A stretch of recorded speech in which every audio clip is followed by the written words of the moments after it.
Hi everybody, welcome to Listen Up with Mike, Metal Edition. I'm Mike, and today I have the pleasure and opportunity to share with my friend Brian Sheerin. Brian, thank you for being here with us. Thank you for accepting this invitation. We met through a mutual friend, Jimmy Santiago Flores, such a great guy. That's correct. Great musician. So what? He was with us just this weekend. Oh, He yeah. performed Saturday night. Yeah. He's such a great guy, experienced musician, and through Jimmy we met, and it's a pleasure to have you here to speak about music. Once again, thank you for accepting this invitation. And first off, I would like to establish that there is a huge difference between growing up here in Colombia back in the days, trying to get involved with the music, that up there is basically the place where the genres were born, right? So to some degree. Yeah. So it's different. Let's say back when I started listening to music, to heavy metal, rock and such, back in the 80s, the early 80s, here in a city like ours, like mine, where people basically listen to salsa, tropical, nothing like rock or heavy metal. It was so freaking hard. Yeah. Now trying to form a band was even harder. But then again, you're up there, basically where the genres were born, right? So how was like to get involved with music? How did you first get into music up there, my friend? Well, music had a different space in life back then. Nowadays, you've got so many avenues of information coming at you. I don't know that music is what it used to be in young people's lives. When we were younger, you'd sit down and open your record, and that could be your afternoon for 3 or 4 Holy shit, hours. that was a whole experience. You and your friends sitting in a room listening to each other's records, and I don't think that happens as much as it did. I mean, in fact, I know it doesn't happen the way it did. I'm sure there are still tons of people picking up instruments and learning how to play and having that experience, but I think it was more of a universal experience because there weren't all of these digital medias. This media we're talking about right now, this wasn't something that really happened. Yeah, maybe interviews on TV. Maybe I remember back then the only thing that could resemble something like this was Dick Tracy, when he was like with a I don't know if you ever saw this cartoon Dick Tracy he had this watch that was like a TV at intercom, and he was like talking to people through the watch, and was back then we thought like that's impossible. And sure. So such things. That's how it's happening now. So to further answer your question, in the 90s when I got to California, I was born in New York. I grew up on the East Coast of the United States, and I moved to California in the very early 90s. And at that time, there was a pretty good scene for music. There were a lot of people starting bands. This is kind of the beginning of Seattle. This is the beginning of even a San Diego scene that was generating some bands, Rocket from the Crypt and Lucy's Fur Coat, and these kind of punk and rock bands, Blink-182 and POD, and these bands were kind of all launching from San Diego at the time in the mid 90s and 2000s. So there was a scene, and there were people picking up instruments and getting out there and trying these things. Where do you move to? I moved to San Diego. I moved to Ocean Beach, San Diego. And you stayed there ever since? No, I have moved back to the East Coast for a couple of years in little periods, but for the most part, yeah, I've been since my early adulthood. I've been in San Diego, all those years. So. How old were you when you moved to San Diego? I was 20 years old when I moved. Oh, okay. So and I moved out to get into music. It took me a while to kind of break into that scene. But I wasn't a very gifted musician.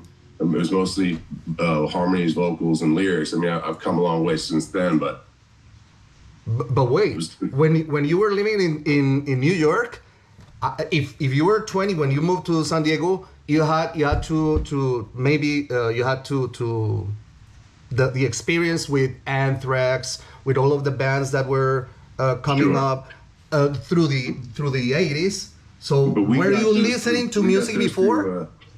We experienced all that through magazines and through MTV. That's where we got the majority of it. I mean, there were some punk rock magazines. There were some college radio stations that played metal. We had WSOU in New Jersey, which played a lot of hard rock and metal, and they were kind of spearheaded that movement.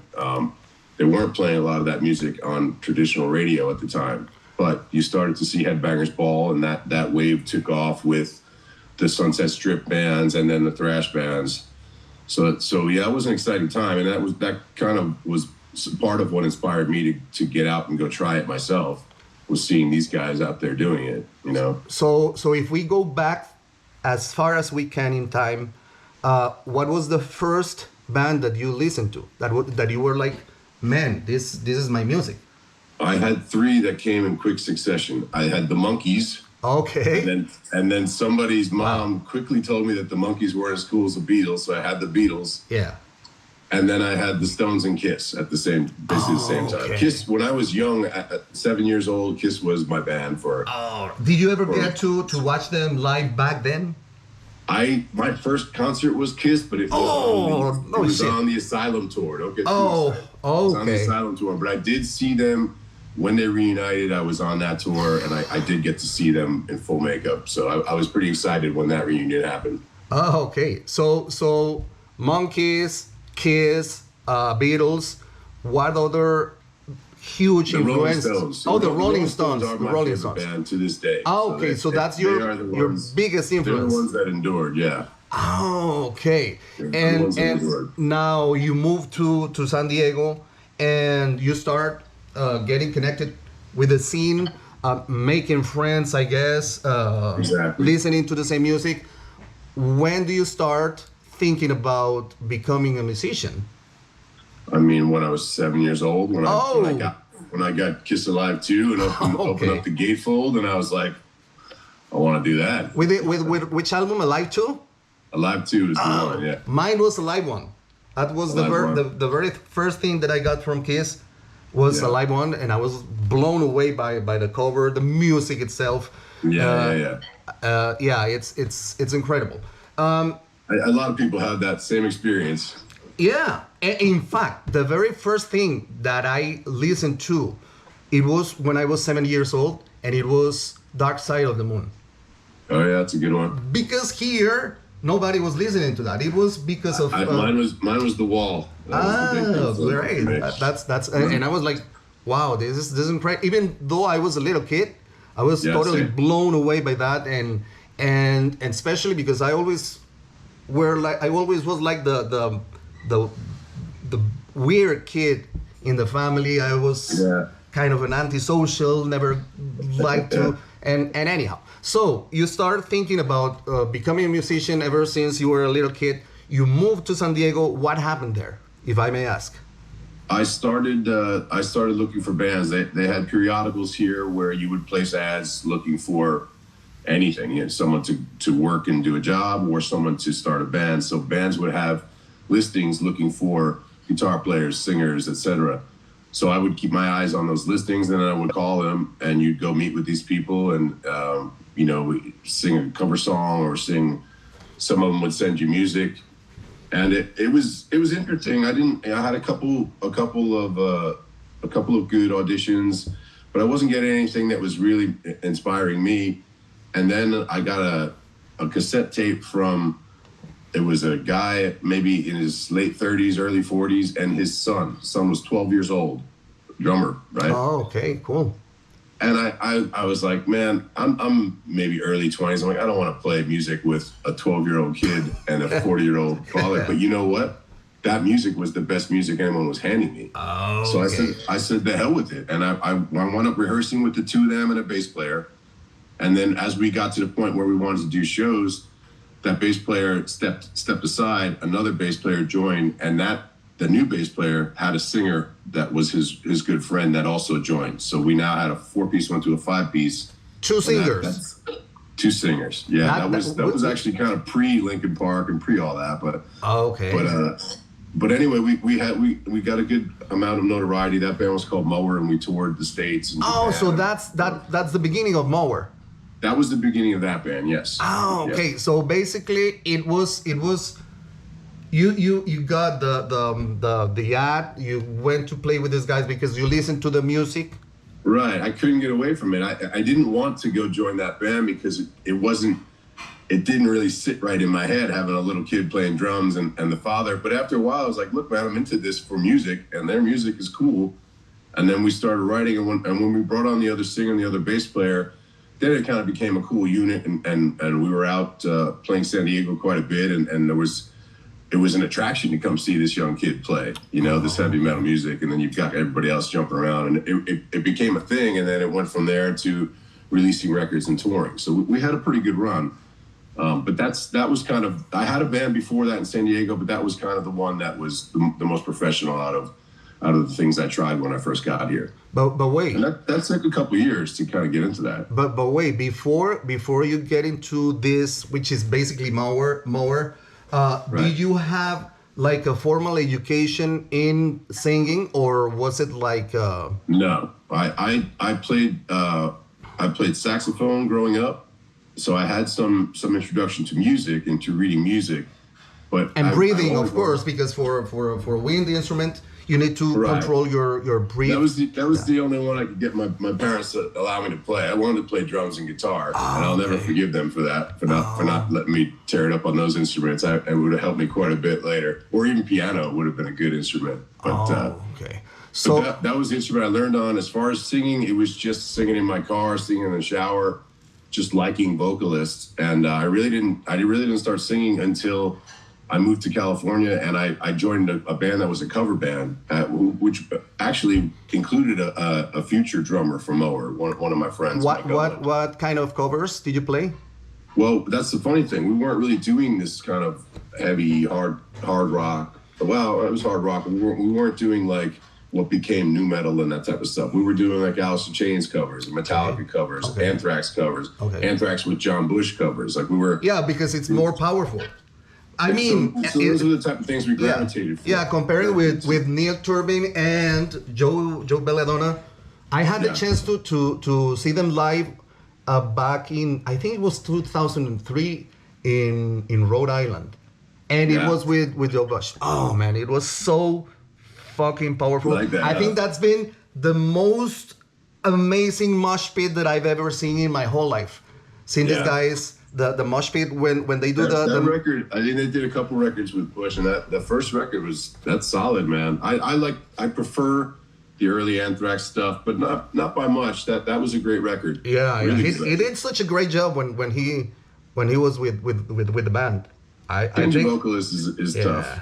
Okay, so you were playing these covers with this band, right? And that's your like the preparation for getting to be a musician with the guys with Mower. Was the band called Mower, or that was after you got the other musicians? The name of the band was Mower?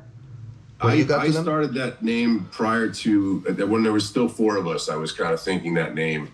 I got it from like war movies and like gladiator type movies where that one army rolls down the hill and just mows over the next. Oh, okay. So that's the name. Yeah, and it kind of had a Slayer Mower type of thing. So it kind of the historical thing is now in a band called Stretcher. So these ER these bands that end in ER apparently are a thing for me. Yeah. So what was the vision behind Mower? I mean, what everyone's vision is to take over the world playing music. Complete domination of the music scene. And we did a lot of things right, and like a lot of bands, we did a lot of things wrong. And we got as close to the household names as you could get. I mean, we played with the Disturbs. We did show with Slayer. We did an event with Metallica. We touched in those circles, but that last 1%. Move into the top and into that system where you're generating money and you're able to continuously do it, and you've got promotion to where people in Colombia and people in Europe hear about the band. We didn't get into that machine, and that's probably a good thing in hindsight. We were a little bit crazy, and it might not have ended well if we had tons of money. And well, that was why I wanted to establish like a difference first, because here you've been here. And I think you've been in Bogota. Bogota is a huge city. It's pretty much different. We have you do you know Alex at Dynasty Gallery in Bogota? We were talking about Kiss, and there's a shrine to Kiss. My friend Alex, he operates a bar called Dynasty. Oh no, it's been a few years since I've been to Bogota. Bogota. They actually closed one location and moved to a new location, and it's just Kiss memorabilia everywhere and hard rock music on the TV. Amazing. I think I try to stay away from Bogota. I don't like Bogota that much. But anyhow, whenever we have to go, whatever. But what I meant was, let's say right here, right now, struggling as a band to make it is very hard. It's very hard. I go out as much as I can when I'm in Colombia to see music, and I don't see a lot of original bands. I see a lot of cover bands, and it's cool. You know, there's support for that, so that people are into music. But I'm also probably not looking in the right places. I'm sure if I as I start connecting with more and more people, I'll find these bands that are creating original stuff. So compare. Maybe your listeners can provide some bands in the comments that we can check out. Sure. There's a lot of people struggling to make good music, original music. Some of them start, as you told us, cover bands. Right now, I'm starting a cover band project. And looking forward to writing. Well, I'm already writing on music, but that's kind of like the way we have to start because, well, anyhow, up there is way different. And back then, with Mower, you got signed by a good. It was Suburban Noise, if I'm not mistaken. Yes, that's correct. Yeah, we got signed with them. And Suburban Noise had a lot of underground pull. As a label, they didn't have a ton of metal. I mean, they did wind up working with Head PE later, and they had some bands pass through that were hard rock, but they were known for the Cottonmouth Kings, and they were known for a lot more hip hop and kind of lighter genre bands. So I don't know that they had all the avenues in place to promote what we were doing. So I don't know. In hindsight, that might not have been the perfect. The best of choices for a match, but that was, that was a guy that had faith in us, and that's someone that took a chance. So we weren't getting the major labels to come knock at our door, so we made a decision to do that, and that got us to Japan, and that got us all across the country, and we put out a couple records. And you made some bucks out of that, I guess. Yeah, so it's you got to look at the positive of those things. That was a moment in time, and we had a good run. And you had three releases with this label, right? That's correct. We did 3 on Suburban Noise. How long did you stay with the label and with the band?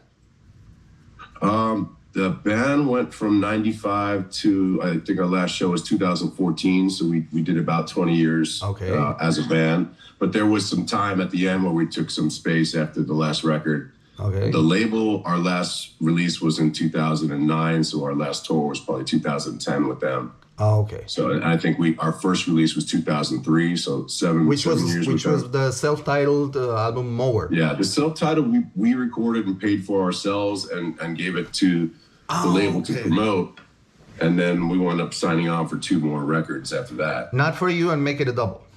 Not For You, I would call as kind of the pinnacle of our production, sounding the best, recording the best, and then song-wise, I think there's a lot of good songs on the first 2 records. So Not For You would be the one. If you had to go grab one, I think that'd be the record people would kind of gravitate to. I've seen the videos as well of some of the songs.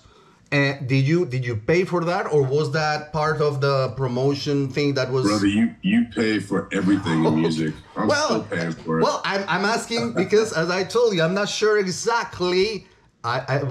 From here, we always think things are way easier over there. Although I lived for 6 years in the United States, I wasn't into music when I was there. So I wasn't pretty aware. Yeah, I went to a few concerts. I played my guitar and whatever, but I never was like very, very into what was happening for people as bands. So you from here we always think, it's easier.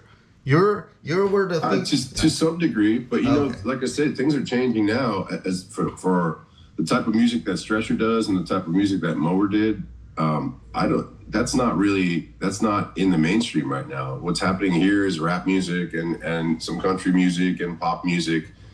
And of course there are the best of the best in extreme metal and metal that are going to be heard. And that's what you aspire to, is just to put out some undeniable music. But as far as what's popular in the 80s and 90s, this type of music was far more popular than it is today. It's kind of been relegated to the side, to some degree. I mean, there's always going to be circles of people that love that energy and love the sounds and love that style of more aggressive music. It's not going away, but I don't know that it's at the forefront, and it was kind of in the 90s. Now that you mentioned more aggressive music, Mower and slower. Slower, yeah. Yeah. What's that, man? That was a great idea. That was a great idea. My bass player, I would credit him with the idea of taking our own songs and trying to do them jazz style. I'm giving myself credit for the name because we had Mower and we loved Slayer. It was a no-brainer. But I think the mistake we made there was the third record that we put out was a combination of Mower and slower music without much explanation. Okay. And I think if we had put out another Mower record or a slower record, I think it would have helped us quite a bit. We did this split record thing, and I don't know that was the best move in hindsight. Just kind of confused some people. But it did launch slower for a little time. We had a record that we could point to for people that liked it, and we did some strange gigs. I mean, we played with Barrington Levy, and we played with Fishbone, and we played with. Did you play with Fishbone? We did. We played with them. Was Rocky George with them? What was that? Was Rocky George playing with Fishbone when you played with them? I'm trying to remember if Rocky George from Suicidal Tendencies. Yeah, of course I know. Oh man, I love that guy. That's like my show. One of my biggest influences. Yeah. Anyhow, we played. The closest we got to playing with Suicidal was we played a Warped Tour date, and they were on that date as well. Okay. I think they were actually playing while we were playing on another stage, which kind of hurt because we were all big fans and didn't get over there and see them. Oh man. Yeah, and of course, people were there to see them. We probably lost some people to that show because we were a startup band, but we did have a good turnout. But you as a slower or Mower? Well, we did a Warped Tour as Mower, and we did a Warped Tour date as slower. So we didn't do the whole tour, Great. But we got on San Diego dates, and we did do one as slower as well. Oh, awesome. Yeah, I don't recall kind of who the bigger acts were on that year. We played on a Jägermeister stage. We worked closely with Jägermeister in San Diego doing shows. So that's a liquor brand. You guys have Jägermeister. Yep. Right? Jägermeister. Yeah. A couple things before we move forward to Stretcher, collaborations with bands and stuff. A couple things. First, I pretty much always ask something like this to whomever I'm talking, especially with people who have achieved this thing of having a band on their own and touring and everything. When you start a band and you have your influences, how can you write your music, or how do you approach the creative process in order to avoid sounding like the things you love? Well, musically I think it's difficult, but it does evolve. Every band that I've been in starts with certain flavors, and then they kind of meld together over time, just like you would making a soup. You wouldn't eat the soup 2 minutes after you put everything together, but after it's been there for the day, the flavors all kind of merge, and now it's become something else. I've been very fortunate vocally because I can't sing like other people. I would love to.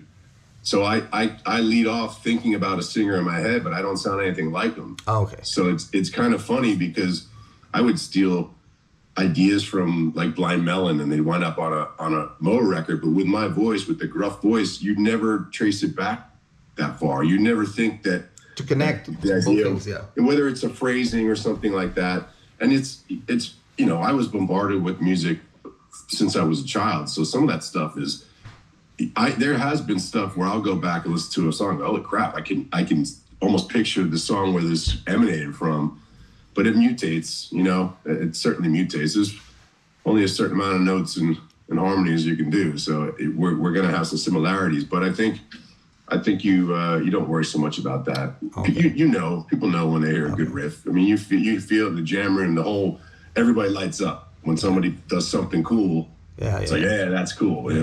You all kind of know it. Yeah. You could be jamming for hours and not really having any real epiphany moment, and all of a sudden something clicks and everyone in the room feels it, and that's what you want to try and get on every song, I believe, you know. Okay. And secondly, about the videos that you made for Mower, which as you just told, was basically on your own, right? Whose idea was that? Did you get directors for that? The concept? We got some directors for a couple of them. We were very do-it-yourself, so some of those videos were us getting a little money from the label to pay a friend of ours that did surf videos or stuff like that. We had a couple of directors that were, you know, kind of provided by the label, pushed by the label. We did have a video for the party I thought that was very well shot. The Road Rage video, it was a fun video. I think there were a couple things in that I thought were hysterical, and I kind of cringe looking at it now, but for the time it was good. That did get on MTV for a couple of spins. And you have the slower version of that video, right? That's correct. That story is actually pretty cool. I had a friend of mine who plays bass. He plays bass in a lot of bigger bands, and he was staying in San Diego at that house. The people who own that house gave him a room to stay while he was visiting.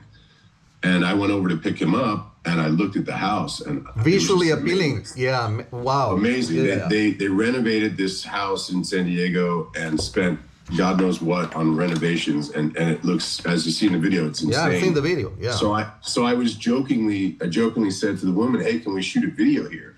And she kind of laughed and said, "Yeah, we'll throw a party." Yeah. And I was like, "Okay, why not?" So we threw a party at her house, and they let us in to shoot, and we got amazing stuff. I mean, that was just a crazy coincidence, really. I'm gonna leave the links to the videos here in the description so people can connect with them and listen to your music and everything. American Psycho and Wrestle Pig also, the other two videos that I Wrestle saw. with the Pig was shot by a man named Zalman King, and he was a pretty famous director on cable television here. He had some popular, he did more of like the kind of softcore, sexy, racy stuff.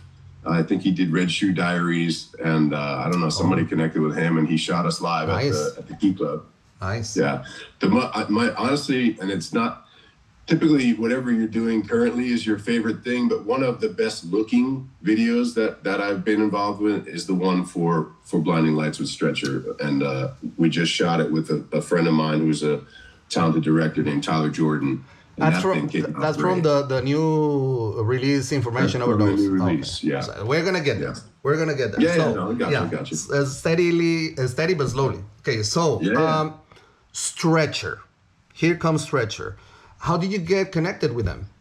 Was a Stretcher the band already formed and everything working for long? How did you get connected? Stretcher and Mower were kind of ascending in the music scene in San Diego in the 90s together. So we would join forces to throw shows, and we had also played together. Yeah. We played together quite a bit. I mean, we probably did a couple dozen shows or more over the course of our careers. And they were always big events. We had very similar fan bases, and we would pack clubs, sell out clubs, and it was a good relationship with those guys. And at one point or a couple points, the previous singer Mario Israel, he would have me up on stage to sing some of their songs with them. So in effect, I had already performed with them many years ago. And I was just singing like a chorus or something. But you never expected to be part of the band before. No, I didn't. Honestly, cross your mind. I had a band called Audio Addiction that ended in, say, 2014 or so, and I think we played again in 2017. But I didn't think I'd ever play music again. It was just I wasn't sustaining my lifestyle on it, with the money that was coming in off of it. So, and I had a sour kind of experience just with the industry and the you know, the business end of it. So it wasn't something I really wanted to do. You know, even now, getting back into it, the creative part is great. I love making music. I love writing music. I love singing. But the business end of it, of setting up events and just, you know, dealing with people that are, you know, already looking to try and make a buck off us, it's not my favorite part of things, but I guess it's a necessary evil if you're trying to do it on a certain level. Yeah. So comparing your experiences between the two bands, how do you? Well, it's different. I can tell you, this band has been very supportive musically.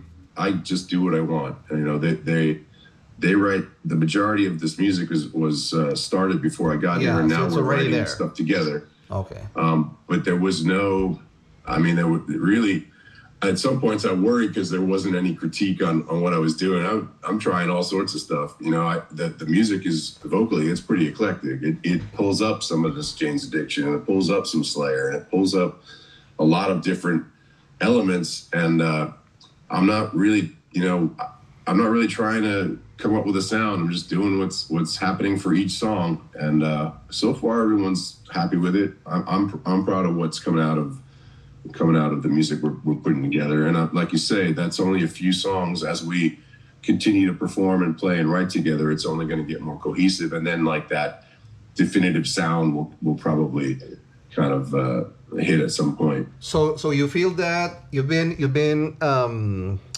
adding stuff to whatever they already had with the band? Well, they didn't have lyrics. They didn't have melodies or lyrics or harmonies or basically vocals. So they didn't have any of that. So I was able to come in and write lyrics, and then come up with harmonies and develop melodies and develop, basically just the vocals for the songs that they had. And then when we went up to record in Los Angeles, we worked on some more harmonies and melodies with the producer, which is, you know, I've been working with Eddie Wall now on a couple records, and he's great at I think we see very eye to eye on vocals, so it's been a good experience with him. The couple records I've done now with him. Overall, the songwriting process, how does it work in the band? It's like, okay, you're rehearsing some ideas, somebody throws some ideas, some riffs, or you already have written some lyrics, and you say, hey, how about we go? How does it work? Well, how it worked originally was they already had some music written. Oh no, yeah. To me, but now I was on the East Coast. Yeah, I was on the East Coast, and they sent me like 6 songs, and then I wrote a bunch of stuff. I wasn't living here. I flew back for a vacation. Oh wow! I had some music sent out to me. I wrote some stuff. I came up to jam here, and then I flew back to the East Coast, and everyone liked what we did. So they flew me back out the next month, and we wrote some more, and we worked on the songs that we had started. And then we decided that this is pretty cool. You know, let's give it a whirl. So I moved back out here after a couple of years on the East Coast. I moved out here, and then we went and recorded those songs, and we're still writing. So the writing process is evolving now that I'm here, because I'm kind of seeing things from the ground up. Whereas before, they were just handing me, you know, shoot me an email, and I would get the song and listen to it and start coming up with ideas. But that was interesting. I mean, I had written that way before in the past, but it was interesting because these guys wrote songs without any particular vocalist in mind. They were just throw riffs and drums and So they didn't know what was going to be on top of it, really. I understand you have your own studio, right? We have a home studio where we jam and record. Oh, okay, so that's where. So the chemistry between the band members have changed, of course, because it's not the same for you to stay somewhere else and sure. And how's that working now? You know, it's like any band. There's ups and downs because people have different visions for how things should be done. So there, you got a few intelligent people in a band, and there's going to be different opinions on how to do things. But I think at this point, where you kind of have worked through how we make things work. The guys in this band are super positive. The 2 guys from the original Stretcher lineup, Joe McGowan and Joe McGowan's bass player, and Tom Stewart, the drummer, super positive guys, like almost too positive. They're always smiling. always having a good time. Wait, I'm sorry. I didn't want to interrupt, but I can't help but talk about this. It's like, do you know Jim Hare? Is from Blackout. He's a bass player from a Canadian band, Blackout. I recently had an interview with him, and he's always smiling as well. I was talking to him, and that's kind of interesting, because for a band that shows an image which is like, oh, powerful and everything, you can help but smile. That's interesting, right? These guys they're definitely very lively guys, and they've known each other for since their youth. They grew up together, so there's a bond between them. The family. We've got a guitar player that also lives here in town, Chris Harchin, another kind of happy-go-lucky guy. So I guess I'm the grump out of the group, but overall it's a pretty positive environment. So around the same age, everybody. What's that now? Around the same age, everybody. Yeah, the guitar player is younger. He's the youngster of the group, but he's still like early 40s. So we're all dinosaurs. But we got a lot of youthful energy, so we're rolling with it. May I ask you, how old are you? I will be 53 this year. I'm starting to forget. So that's so 25. Yeah, I'll be 53. Okay. All right. Let's talk about. But hey, I'm very immature. Oh, really? Okay, well, man, I'm 55, so. Oh yeah, there you go. It's like, whatever. Yeah, why so serious, right? Yeah. So. Yeah. So information overdose. Your recent. That's what we're up to. That's a recent release, right? Actually, it'll be out in a few days. It comes out April 4th. So you're voting in advance. Oh, that's nice. So I'm gonna try and have this video ready maybe tonight or tomorrow. So when you can. Information overdose, Stretcher. What can fans expect from this new album? I think you're going to have a nice mix of the bands that we were talking about, the early 80s thrash and then some of this Seattle sound vocally. We kind of experimented with some delays and stuff that I hadn't really been hearing in kind of modern music. So we get kind of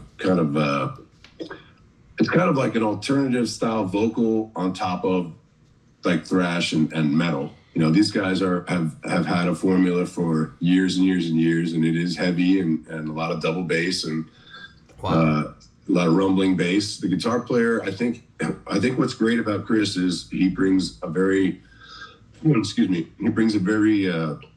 of punk, loose style, like the speedy thrash type of, well, I shouldn't say the speedy thrash, but like that kind of loose thrash style that you would hear in like a Suicidal, or you would hear in I'm trying to think of a good, like a Biohazard or something like along those lines. So if it was just another metal guitar player, I don't think it would be as exciting to me, but he's got kind of a loose style that and I say that in a good way. It's like a real free style of playing on top of these real thunderous rhythm sections. So it gives me a lot of landscape to do what I can do. Something funny is that you were recently interviewed by a couple guys from Colombia. I watched the interview. I shared the interview, and as I was watching the interview, I heard you mentioning Snot, and I never heard about Snot. I immediately went to search for Snot. Man, I was so amazing, fucking blown away. Yeah, well, you're gonna hear some more about Snot. Oh, yeah, I was like, they just got a new singer, and they had a tragedy. Their first singer was killed in a car accident just before their ascent. I mean, they were on the Oscars. Man, it knocked my pants off. Wow, that album was called Get Some, and you should go get that. It is an amazing album, and they have toured since his passing. They've done some tours with different singers, but the singer they have now, Andy Knapp, absolutely killed it. I went and saw them here in San Diego recently. He sounds enough. The style is close enough to where the songs translate without him, trying to ape what Lynn was doing. Lynn Straight was the singer. Right. And his energy's great. And man, they were on fire, and they have got themselves on some big events here in the States. And I know they're talking about doing new music, and that's a name you're going to hear. I guarantee. Yeah, that's a band you have to keep your eye on, because wow, I never heard about them until you mentioned that. And I was I have to check what's now. Man, wow. They were so exciting live. Yeah, and still are now. They're really. I'm very excited. Mikey Doling, the guitar player, produced the Not For You record. He was our producer for Mower's second record. So obviously, I'm a fan, but I'm also a friend of his now. So I'm just hoping that they have all the success in the world. I want to see that for them. And eventually, maybe touring together or whatever, right? I don't know. I think they're going to jump right above us. We'll see how it goes. You never know. Anyhow, where information over those? Who chose this name for the album?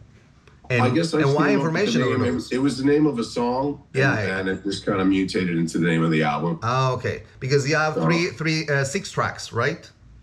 6 tracks. We have 1 cover song that we did, and then 5 original songs. The intent was to do a full record. But we weren't touring, we weren't playing shows, and we were just spending money. And I kind of had to come to the band and say, hey man, we should just put these 6 out and let's see what the reaction is because it takes time and money to continue that. And it was taking more time than I'm used to. So we're putting out 6, and I'm proud of the 6. They all sound very good, and some heavy stuff on there. 2 of them are already out. You can listen to the cover Blinding Lights on Spotify, and you can listen to Chosen One on Spotify right now. So those are out, and then in a few more days, the other 4 will be out. Can you walk us through some of the themes in the lyrics? Who wrote the lyrics? Did you write the lyrics? I wrote the lyrics for these songs, yes. I mean, thematically, we're just kind of looking at disconnection with people now. Everyone's got a face in a phone, and connected and not connected, because you get friends everywhere, but you never get to really know that people.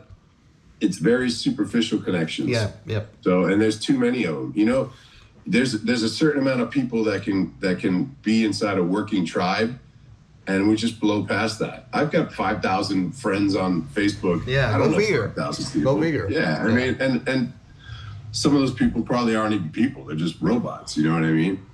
But the issue is, or some of the themes are just trying to push away some of that influence, push away some of these, we're getting fed news from different sides, and it's very polarizing, and it's driving a wedge between people, families.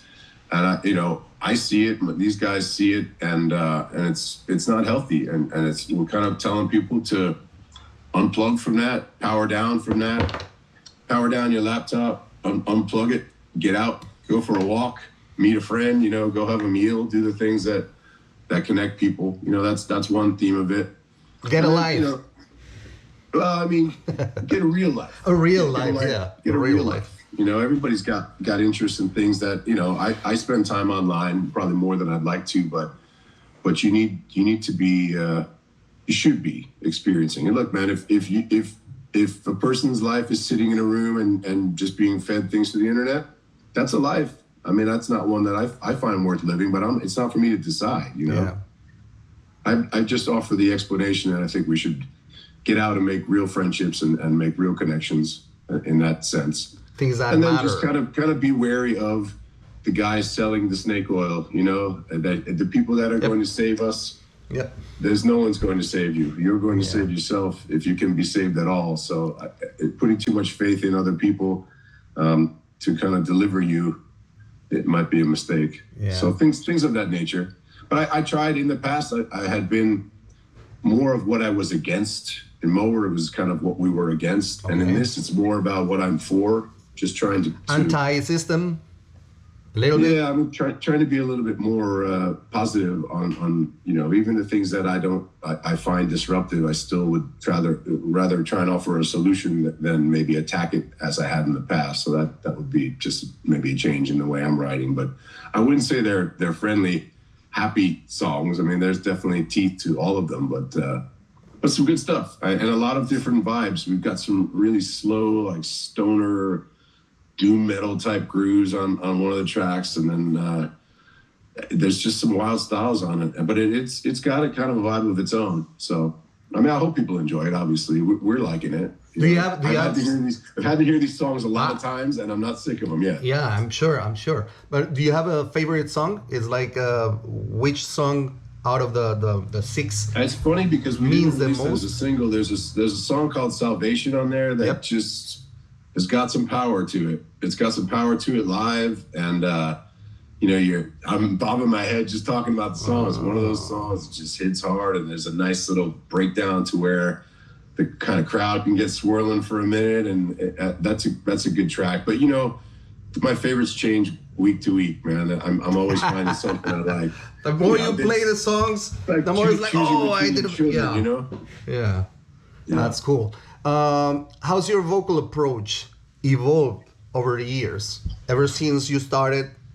It hasn't changed too much. I warm up more than I used to.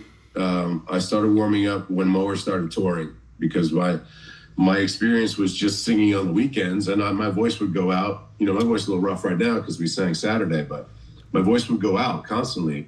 But then I'd have 4 days until the next show, and then I'd be able to go again. I'm sorry. When you start touring, you're doing 30 days in a row. You don't get to rest, so you need to be.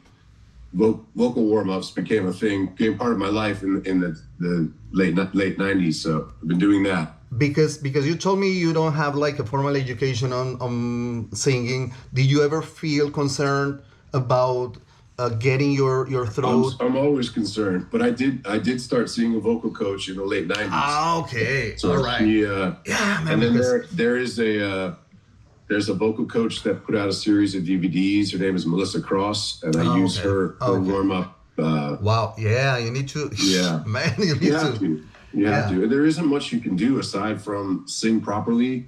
I'm not even really speaking properly right now. I can hear it. It's too low in my voice, but it's Monday morning and I'm beat up after a long weekend here, so we're gonna roll with it. It's funny because now that we started this project, the son of my best friend here, he said, I would like to try and sing. He's never sang before, and he went and he threw a lot of energy. He showed he speaks good English.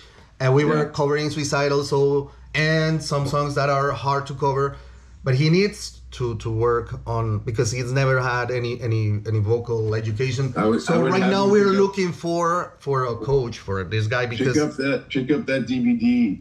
It'll cost you like $15 US. It's called The Zen of Screaming. The Zen of Screaming. What a nice name. That's an awesome. The Zen of Screaming. She's worked with a lot of really heavy singers, and but you're gonna laugh because the vocal exercises are not heavy. It's a lot of do re mi. It doesn't have anything to do, of course, and that helps you improve your pitch. She also gets into breath support. If you don't have the right breath support, you don't have what you need to do to sing. You need to relearn how to breathe, because when we are born, we breathe correctly. Thing is that we lose the thing and track on how to properly breathe. Anyhow, we're with information over those. The Blinding Lights video. Oh man, awesome vocal work. It came out cool. We took a different track on it. There are a lot of people that have covered that song. And I've seen some with a lot of views, but even if they're different styles, they're kind of true to the original. And I think we broke away a little bit and just gave it a little bit creepier vibe and kind of maybe, blinding lights for our version of the song. It's kind of like the light at the end of the tunnel, and not the lights in Vegas. It's kind of like the light at maybe the end of your life type of thing. So it's a little bit of a meaning change there, subtle, but. Have you ever had that experience? The tunnel? No. I came pretty close. I didn't see the light, but I had like an alpha jerk experience where I thought I was going out and I came back. There's a lot of explanations for that, especially scientific explanations, lack of oxygen. I had that 2019 because of the AH1N1. Yeah, Remember the pandemic back? Well, it wasn't really a pandemic, but anyhow, that's another story. What was the recording process like for this new album? Well, these guys had already recorded versions of the songs. Some At your own studio. Yeah, they recorded here in California at their home studio, and some of them were kind of long, sprawling versions. So part of, aside from writing lyrics and melodies, I also kind of helped edit the songs to different lengths and maybe edit sections that were being repeated too many times. But these guys didn't have a vocalist prior to, so they didn't know how many times they were going to need to repeat stuff. So there's a process here of shortening stuff, eliminating repetition, and kind of maybe arranging certain parts in different orders. And then when we accomplished that, I reached out to a couple producers, and very fortunately, Eddie Wall, who did the last Mower record, also did an Anthrax record. He was available, and I didn't think he would be because he's got quite a career going in television scoring and that type of thing. But he was available. He's a great guy. We all like to eat, so we'd get up there, and in between breaks we'd hit some of the good spots in Los Angeles for food. Cool. But he's a super talented producer, and he really helped us bring out some good cohesive sound to all of these tracks that are kind of very different. So I'm looking forward to doing some more with Eddie. Hopefully it'll be available again. It'll break my heart if he's not. Not sure if this is gonna be a fair question or whatever, but anyhow, is it expensive, such a process? Now, understanding that you own your studio and you can do a lot of stuff on your own, but getting the producer, the whole stuff, is it expensive? The quick answer is yeah, it's expensive. Okay, but it's worth expensive. But it really, part of the reason it's expensive is because people aren't buying your product when you're done with it. This record is, we're not on a label, so the good news is you sell 1,000 copies of this thing, you're going to make more than if you sold 50,000 copies on a label, right? It's all on your own. But it's hard enough to sell 1,000 copies nowadays because everyone has free music. They go to Spotify. Sure. Anyone who's got a Spotify subscription can listen to this for free. Yeah. And technically we're supposed to get money, but it's pennies. So you're not recouping the money that you're putting out there, but it's not really about money. And we were really fortunate. I know Eddie, so we probably didn't pay the top dollar that he deserved. So that it pays to be cool to people. It pays to break bread and really truly genuinely care about people, because they can really make or break things when you go to do music. Especially if they're aware of the talent, good relationships, everything come together. He's a relationship guy. He's a solid dude, and I think that's really the reason that we were able to make it happen this time around. I'm very fortunate, and he's like, I always call him my sensei in the studio for helping me get certain sounds that I'm looking for that I can't get on my own. So funny thing that you mentioned the sensei thing, because I've always been into martial arts, into Japanese culture. I practiced martial arts from years ago, ever since I was like a teenager. And I started practicing Aikido back in 1992. Yeah. And I thought, because I was with the schools here and everything, I thought I was doing like the right thing. And back in 2012, I met a French guy who was the founder of some Aikido schools in Europe, and he moved to Colombia, and this and that because of things we met, and when I got to him, I saw what he was doing, and I told him, this is what I was looking for my whole life. I would like to study with you. How much it is? And he said, I've never charged a dime for teaching, because this is not this is not something that I want to sell and make a living out of it. I'm a doctor, and I make my living out of this, and this is the thing that another thing that I love, and this is an art. This is something that blah blah blah, and hence, this is not for profiting. Yeah. That changed my perspective on a lot of things. And from that perspective, I see music as something like that. Music should be something that you should enjoy, your creation, and if money comes, that's okay. But that let me tell you something. Money needs to come at this point. Okay, all right. So that was gonna be my thing now. From your experience, where's the money here, and how to look for that? Because I think the money is gonna come from physical goods related to the band. The money's gonna come from that hat you're wearing and this jacket that I'm wearing. Touring and concert tickets. Yeah, because it's not coming from music that much anymore. And look, there are people making millions of dollars selling music. I recently heard. So it can be done, and you can't cry that it can't be done because people are doing it. You know, it's very difficult to do that. The more I love Kiss, and those people are often starting with a lot of money. So wait. The more I love Kiss, I can't help but express some kind of. I feel weird about this. Can you believe this guy is selling air guitar strings? That's kind of ridiculous, though. Or the most recent thing that I heard was Gene Simmons charging $12K for to be a roadie. Man, yeah. I don't know if that's true, but if it is, which I wouldn't be surprised. Oh man, really? Yeah, I don't know.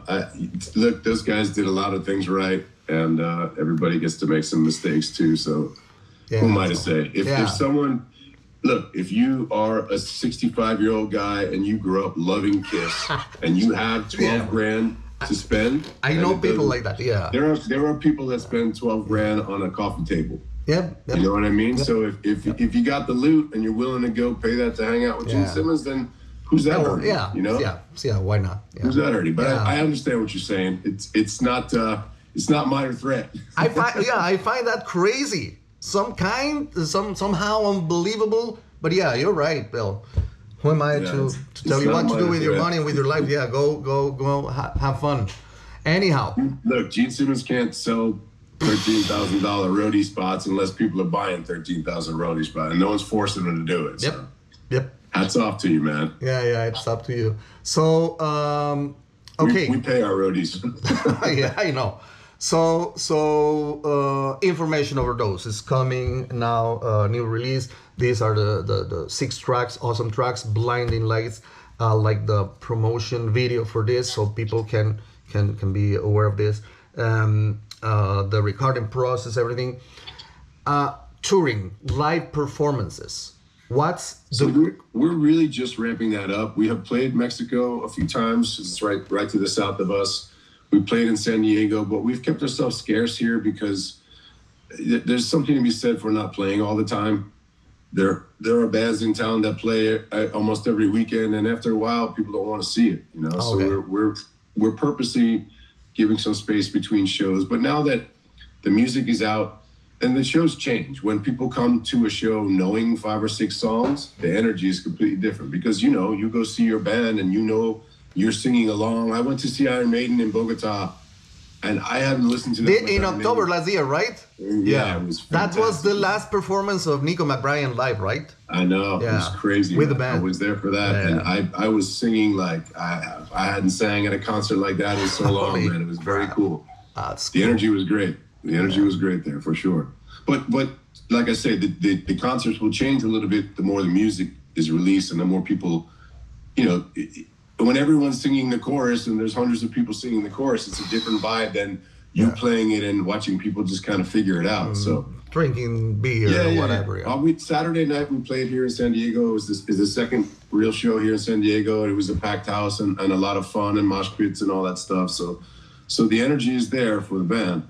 Now that you mentioned that, I remember when I was in the States, I think it was 2003, 4, Quiet Riot went to town, and they played at a very small venue called the Room in Providence, Rhode Island.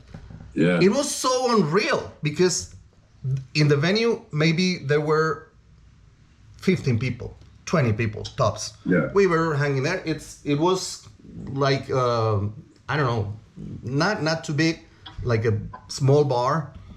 And all of a sudden, I'm with a friend drinking beer, and we see Carlos Cavazo carrying the amp.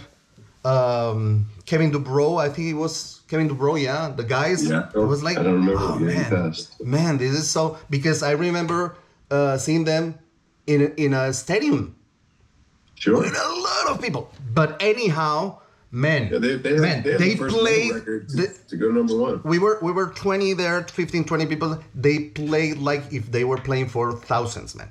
They were I can tell you unbelievable. that is the hardest thing for me to do out of anything. Playing to a small crowd, it's easy for me to play to a big crowd. Thin crowds like that, I've seen some singers do very well. The first tour that Mower went on, a proper tour, we did with a band called the Funk Junkies, and this brings us back to Kiss again because they had a big cover of "I Love It Loud" from Kiss. Oh, okay. From Creatures of the Night. Their calling card. So we toured with them, and their singer Joe Valente, soul man, you're out there, Joe. He was really good when there wasn't a pack, like a Tuesday night or something in some small town. Yep. There isn't always a ton of people. It is like you say, sometimes it's 20 people, 40 people. So there isn't a ton of packed, crowded room energy. But he was very good at bringing people close to the stage, getting them up there to participate. And it was, things that myself and my other singer at the time were like, taking note of, because those people are there to have a good time, and they can't control how many people are there. So, but yeah, for me, that's very difficult. So you prefer I like big crowds. So you prefer big crowds over small clubs? If it was up to me, I would do stadium crowds. Believe me, I love that, because that's what I grew up on. Shows for me, I went to stadium shows first, and then I started going. As a fan, I'd rather go see a band in a club. To this day, I'd still rather go see a band in a club because the energy more is intimate. Exactly. Yeah. Exactly.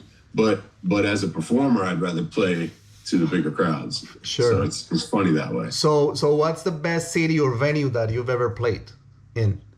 I was really fortunate. We played in Japan, and we didn't play very big venues over there, but it was very exciting for me. We were talking about the Japanese culture, and when we booked that tour, I kind of did a deep dive into just the samurai culture, and it was very interesting for me. It was a great time over there.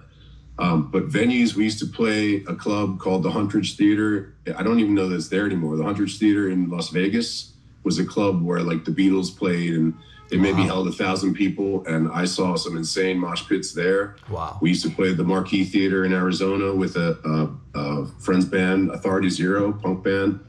And that was a great show, a great place to play. We had some venues in Denver. So we were fortunate to where we started to get popular in other cities, to where we would have big crowds.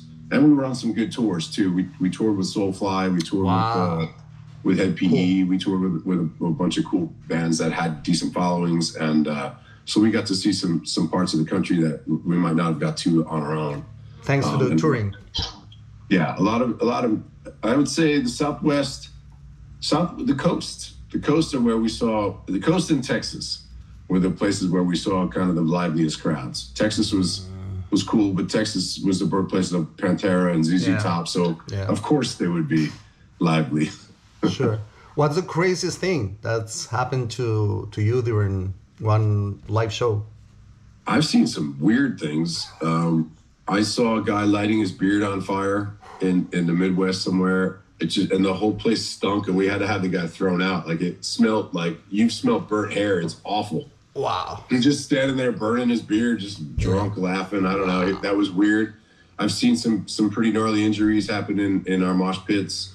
In the past, we had a guy come back to a club with an axe one time, trying to get back in the club. Holy just crap! Talk about something. We've had this. We've had some fights and things go down at clubs where we had to smuggle people out in the merch tubs to get them out of the building, type of stuff. So, yeah, I mean, you're gonna run into some craziness. It's like life, You're gonna find some craziness, especially when you've got a lot of young drunk people together. Things happen, Yeah.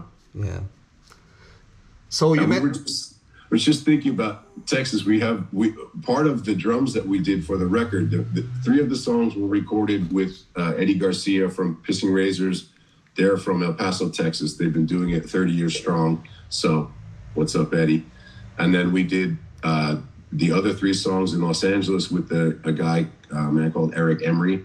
And Eric is a super talented musician. He's got his own bands, and he's recorded for like Periphery and some pretty big bands, Blink 182. Like he's a rad dude. So we're real fortunate, again, to great sound engineers, a great producer. So sonically, I like, we like the way things sound on the record. So we're excited about that, because sometimes you can have great songs, but if they're not captured very well, they lose some power. So, But again, you look at the old punk records, and some of those things sound like garbage, and they're very raw. I mean, some of our most favorite punk songs are not the best recordings, are they? It's funny because the other day I was listening to an interview. I was watching an interview with Rick Beato and Rick Rubin. Yeah. And he was talking about that, his experiences recording, and Rick Rubin said, well, there is no right or wrong way to do these things, because sometimes you get the right sound without thinking that you're looking for that right sound and everything. So that's interesting. Well, this is also a problem for musicians that record albums and then lose the rights to the albums.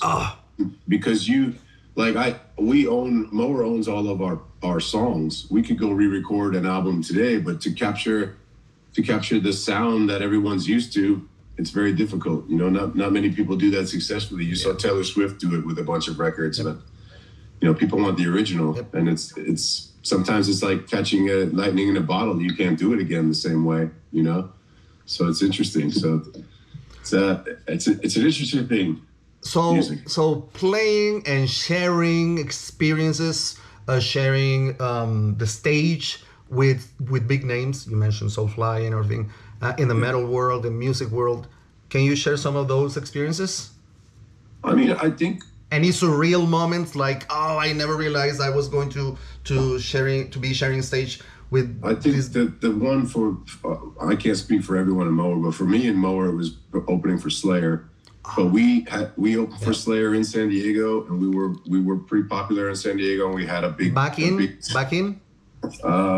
2000 and I don't know 2007 maybe, something like that. I forget, to be honest with you, but we had a good following here. So the original lineup still with them? Yeah, at that point, Hanneman was still with us. But we had a good experience because we had a crowd full of our supporters. Because I imagine it's got to be pretty daunting opening for them on the road when people just want to hear Slayer. So we had a good experience, but that could have gone south in another city for sure. But it didn't. No, that was a great show. Did you get a chance to share with the guys backstage and whatever hang out with them? So we were sponsored by Jägermeister, and Slayer was sponsored by Jägermeister. So we had encountered. I would encounter Kerry more than anyone else at Jaeger events, but he was always nice. I didn't spend a lot of time talking to him. I know I have a photo with. I don't take a lot of photos with musicians, but I have a photo with Kerry King and my other singer somewhere. But I didn't really. I never met Tom Araya or any of those guys. I mean, they're in a different part of the building, as to be expected. But it's let's say it's good to see that some of them are very. How do you say, earth grounded? Is that a thing? Look, when you get to a level like that, where you're worldwide, or like Metallica is a bad example, but when you get to a level of notoriety and people know you, you've got to kind of pull back because you don't know what people want, and we're not living in that world. And I've had a little taste of it. I had a decent amount of like notoriety to where it was known. And you start to second guess why people are approaching you. I tell funny stories. I was dating a person in radio, and this was after Mower. I wasn't doing any music, and all of a sudden my phone started ringing again. And I know why. It's because I had access to someone that was in music and could help. So it's funny. It's a funny business. Any business is funny, right? Yeah. When there's money involved, people get you never know. creative and weird. You never get to know. Yeah. So I've had pretty good experiences. The television people I've met were dicks. Oh, really? But well, we're not gonna mention names anyhow. But I can imagine. I saw some. They weren't dicks to me, but I saw the way they treated their staff, and I saw some things where I was just like, wow, that's unbelievable. Man. Yeah. I fare pretty. We have fared pretty well in meeting musicians and meeting celebrities and stuff like that. They're all typically pretty cool, at least on the surface, pretty cool, you know. I did think I was gonna have to punch the singer from Mower one time. Oh, really? This is a crazy story. So wow. I think Mower had played a show in Los Angeles, and myself and my other singer were walking down past the Rainbow, or one of the clubs. We saw Janie Lane, and he was having some kind of I don't know if he was having a altercation, but he was angry with somebody, and there was some shouting, and we were just walking by. We had nothing to do with it. Yeah. And then he comes out and takes a swing at my other singer. Wow. And he misses all of a him, sudden. just unprovoked. I don't know what was going on. I don't know if he thought that we were involved in whatever was going on. Yeah. And I, like, it was such a sloppy swing. Like, it looked like he was out enjoying himself. So we just kept walking. But for a split second, I have to calculate, okay, I know who this is. Yeah. What the hell is he throwing punches at my singer for? And my friend. Yeah.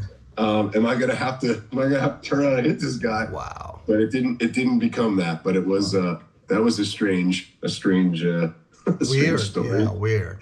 Yeah, I'll never know what happened there, but it didn't become anything else. It was just a near miss. It's a good thing it didn't go any further. Brian, the metal scene, ever since you started, how much has it changed throughout the years, from your perspective, of course? I feel like it's very cyclical. What you're seeing now is kind of, these bands like Knock Loose and I think a lot of Code Orange, they're kind of circling back to, like, when I started music, I was touching on Led Zeppelin and the Stones, and then some of the Seattle stuff was what was new. So it was kind of like what was happening then, and then what I grew up with, and kind of merging those together.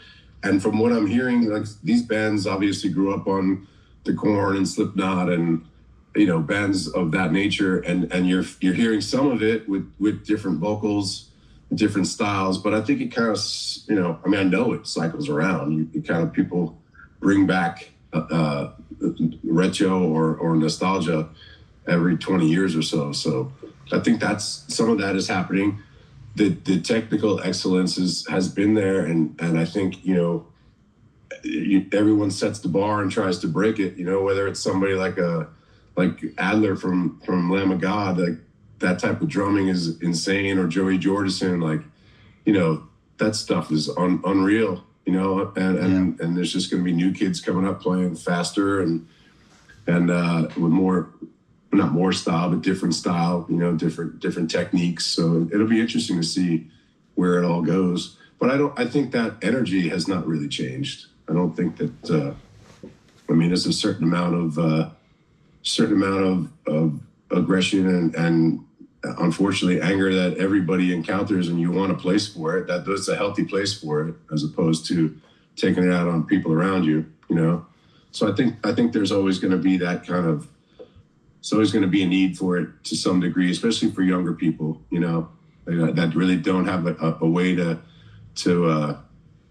maybe deal with the problems and pressures they're having. So they have some kind of release, that's healthier than others. It's healthier than addiction or anything, So I would say, I don't know if that's answering your question, but there are some great new metal bands out there. There are bands taking metal in a different direction. People are calling Sleep Token metal. I think they're great, music-wise. I'm getting a little tired of masks and theatrics and stuff like that. But the songs are interesting, and they're very clean, and they are heavy. So is that metal? A lot of people think so. I think it's interesting, and I think that's a different sound. But the thing is, I'm not hip to what led up to that band. You know, they're probably pulling from some band I never heard of because they were off my radar. Most A lot likely, of times, you'd be listening to a band and then you can hear the influences, and other times you recognize the influences because you discover the influences on your own, and you go, holy crap, these guys have been borrowing from that forever, and they got it past us. Yeah. So, what? Yeah. You got me thinking. No. You got me thinking. You got me thinking because there's a quote that I love. I don't know if I can translate that quote exactly, but it says something like, "Hard times make strong men. Sure. Strong men make easy times, Right. and easy times make weak men." Yeah. And I was thinking about when we started back here in Colombia back in the 80s, trying to play. Let's say in my case, I didn't have access to any source of teaching or learning, especially this genre. Right. Yeah. And even though we made a lot of stuff, and right now the new kids or people who are interested in music, they have everything. You have lessons on YouTube. You have you want to cover a song, they teach you step by step how to do that. Sure. It's pretty much easy. So I was thinking about that. It's like, how does that influence whether you're giving your best or not out of your creative musical creative potential? Well, at the end of the day, you still have to put time in. So if you're someone that doesn't want to put the time in, you're not going to learn. Yeah. You know, unless you've just been handed a gift. And some people are handed a gift, you know. Yeah. You still have to put the time in, even today. Yeah, you need to. Yeah, it's not gonna go like, oh, now I know kung fu, like the Matrix. Yeah. I wish it was like that. Yeah, I know kung fu now. Anyhow, the music industry today. One thing that you hate and one thing that you love about that. I love that anyone can release music, and I hate that anyone can release music, because there's a lot of garbage. You know, everyone thinks they can write a song, and you do need to learn how to write. And then not everything it sounds good. You know, we were talking about this. There is some music sounds great recorded on a $100 tape recorder. You know, it can happen, but then a lot of the stuff that's out there is maybe not the best stuff. You know, if it's great that a kid can sit in a room and write a song, but not all of them are going to be great, and he can upload it to the internet immediately. Yeah. The other thing is that nothing has really changed as far as paying artists. Like you're still the last to get paid out of anything. Getting the least. Yeah. I mean, look, even for me, I always say it like this. I just want a plumber's salary. You know what I mean? I want enough to buy a house, support a family, and continue making music. So I don't need to buy mansions and all that stuff. Make ends meet, maybe? Well, the thing is, is it free to make music? Yeah, I guess it could be free if I had the talent to sit and produce. I don't have the same talent. At this point, I can pre-produce. Okay. I can get the song to where I can hand it off to someone, show the ideas, and then we can build on that and get the good sound, the good sonics down. So I'm at that level. But as far as putting out something that I want people to hear, I don't think that I'm there yet. You know, I know I'm not there yet. So eventually, so for me, I have to pay someone to do that, and that's not free. You know, and then there's just costs, man. You know, you look around a room, like guitars aren't cheap. You know, equipment isn't cheap. Software isn't cheap. Good equipment, software. Even you look at touring bands now, like. It used to be for a tour bus, it was like $700 a day for to rent a bus and then like gas and driver. Now it's like 2-3 times that. Holy crap. I was just talking to a friend of mine that is a tour manager, and the costs are insane. So even if you are making money, it's going right out, you know, it's going from this hand right to this hand. It's very difficult. So, there goes the money. You're making a lot of money. Yeah, there it goes. At the end of the day, you have to love it. Yeah. You have to love it, because I try to make sure that I'm paid when I can get paid now, but it's never it doesn't cover everything. So you're doing it because you love it. You know, at this point, trying to get self-sustaining to where the albums at least pay for themselves, and we can continue. And Mower was very good at that. We were very self-sufficient. So I'm, you know, remembering that model and just trying to that experience. Yeah, because that way you can go a little bit longer. And who knows? You know, at this point, there's you have different priorities than you do when you're 19. It's very easy for a 19-year-old kid to get out and go on tour because what's he got to worry about? Yep. Nothing. You know, a lot harder when you're older. So, if anything, I would almost say that my love for this is even stronger than the average kid because you sacrifice a lot more. Means a lot more. Yeah, you sacrifice. So. Brian, what are you listening to right now? Any new bands maybe that catch your attention? I just found a band here, 2 bands here in San Diego. There's a band called Desponders. Desponders features a former band member of mine, and I didn't know he was in a band, or I didn't know he was in this band, and I went out to see him perform, and I was literally buying the CD while I was watching the band. Oh. So they have an album out called it's called Time Wave DK by Desponders. Oh, and it's just one good song after the other. It's not very heavy. I mean, it's like shit. I don't know. It's not a very heavy record, but an amazing record. Oh. And then there's another band I saw that same night with another friend of mine called Miniaturize, and they are also not a super heavy band, but very talented. So two San Diego bands. I'm also enjoying the stuff that Turnstile put out over the last few records, and a lot of it because it reminds me of like early Bad Brains and early DC punk, but with a completely different vibe and some more like Caribbean styles and effects. So they've done some cool things. I like Sleep Token. Sleep Token I think was like my, you know how you get my Spotify recap at the end of the year. Yep. Was very strange. So they show you your top 5, right? Yeah. My top 5 was, I think it was Sleep Token. It was Vivaldi, the classical. The 4 Seasons, man. I can spend a whole day listening to the 4 Seasons, man. Oh, it's amazing. Oh. Absolutely amazing. Yeah. Yeah. I do. I love the summer. The summer is my favorite. Vivaldi and Sonny Rollins. Rollins. So those were my 5. So Sonny Rollins, incredible sax player from the the blues era, Miles Davis and Coltrane and Birdman and all that. Wow. And then Sleep Token, 2 comedians. I forget which 2 it was, and then Vivaldi. Those were my 5. So I'm a very weird dude. that speaks high of you. Yeah. So it's good. Yeah, it's good. I like to laugh and I like good music. It's good.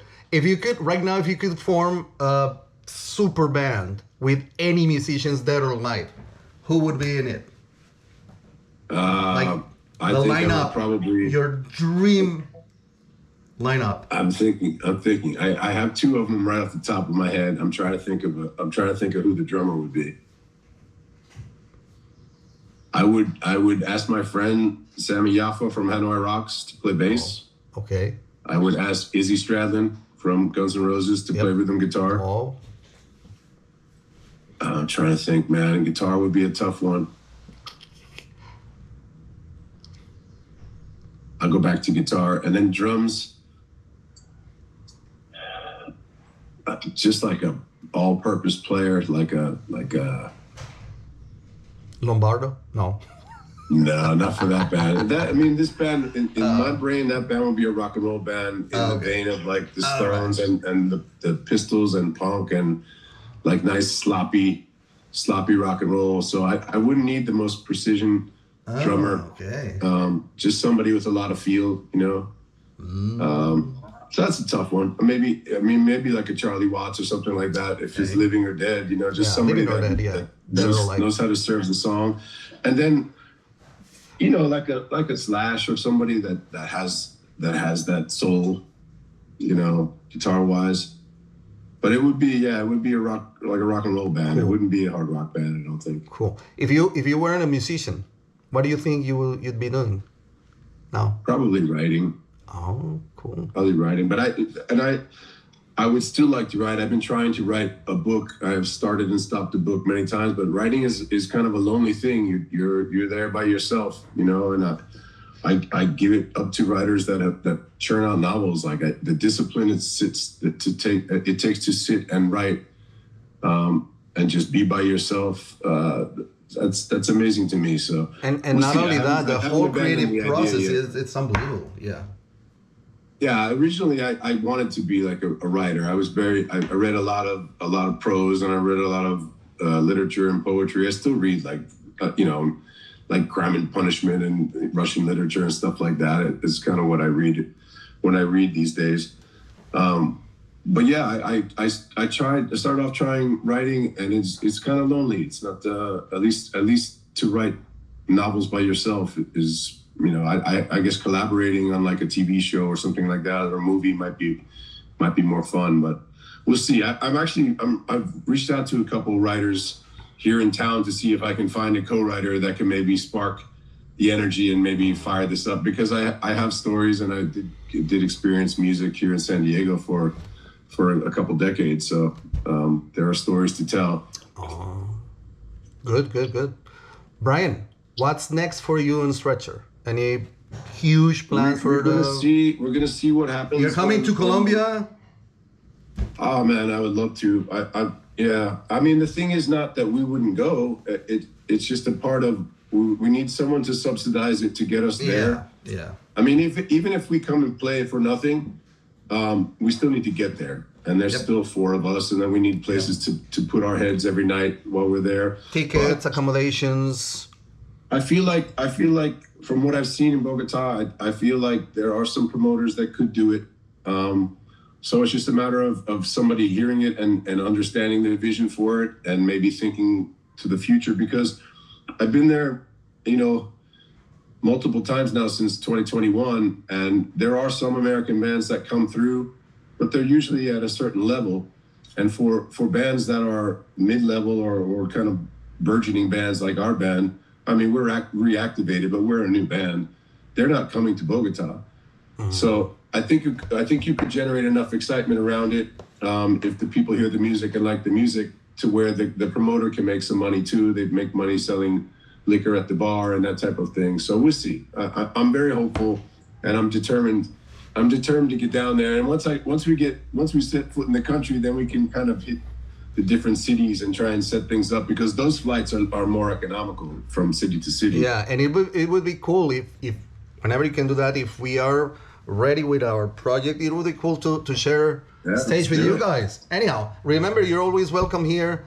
This is not such a. I know, but you're so far from Santa Marta. Anyhow, yeah, I know, but anyhow, whenever you want to come here, the COVID zone and whatever. I appreciate it. We'll have to make it happen. Yeah, where there's a will, there's a way. So Brian, for people to be able to know more about you, about the band, where can they find all the information? Of course, I'm gonna leave all the links for the videos, for your social media in the description. But anyhow, please invite people to get to know more about you, about Mower, because that's worth listening, man. Such a great job you did with Mower, and the things that you're doing with Stretcher. So the quickest way to find information about Stretcher is stretcher.music. Very simple. Okay. So stretcher.music, and that will kick into our website. Our website has the videos. It has links to where you can find the music. It has a link tree for every social media that we have, our Instagrams and Facebooks and that type of thing. So stretcher.music is the place where you can start your journey and meet the band and learn things about us there. And look, I'm looking for support in Colombia, man. I would want to play down there. I connected with the people. I've made a lot of friends down there in my travels. You guys love music. You love our style of music. I talk music with people there constantly, and so we're gonna figure it out. I don't know exactly how. I know we're gonna do that. Brian, maybe with your help and your listeners' help. Well, right now I was thinking that it's kind of late, but I think it would have been possible to bring you guys this year for the local festivities that we have every year in August. Because the guy who's directing the whole thing is a very good friend of mine, and he's got projected one whole day for rock here in Cartago. Right. In Cartago, he's gonna bring a big band from Colombia, and I hope we're gonna be able to play there. But I think maybe for the next year we can talk things and bring you just to be able to bring you here. I think we can do that. Cool. So we'll see. Well, and it will get easier now that we have music recorded and released. I can send the packages out to the big tours and the big festivals, but that would be awesome, man. We'd be honored. I think we can make that happen, but we'll see what can be done anyhow. Anyways, Brian, thanks a lot for accepting the invitation. It's been fun. It's been interesting. It's been very, very informative to get to know more about you, about the band, about the things that you're doing. And I hope you also liked the whole thing. Remember to support the band, to support Stretcher, to get to know more about them. Just follow the links. I left the whole thing in the description. Support the band, and if you like the video, you know what to do. Please share with your friends, group, social media. If you haven't yet, subscribe to the channel. Click the bell button in order to get notifications, because that's gonna help you know the things that we're doing on a weekly basis, and also that support for the channel. You guys need to support your bands too. I know bands down there in Colombia that need the love. We're doing that. They support me. There's a band called Counterline. My friend Harry, I don't know if you run into him. They're super cool guys. I've got a friend named Felipe down there, Philo. He's got a band. We need love for your bands and get that. And here in Cartago, we're working a lot on supporting the metal scene. A lot of new bands coming out, and we're trying to keep the scene alive. And man, thanks a lot. And everybody, thanks for getting up to this point of the whole interview. It's been like an hour or something. I hope you enjoyed it. We certainly did. And see you in the next video. Have fun. Thank you, guys.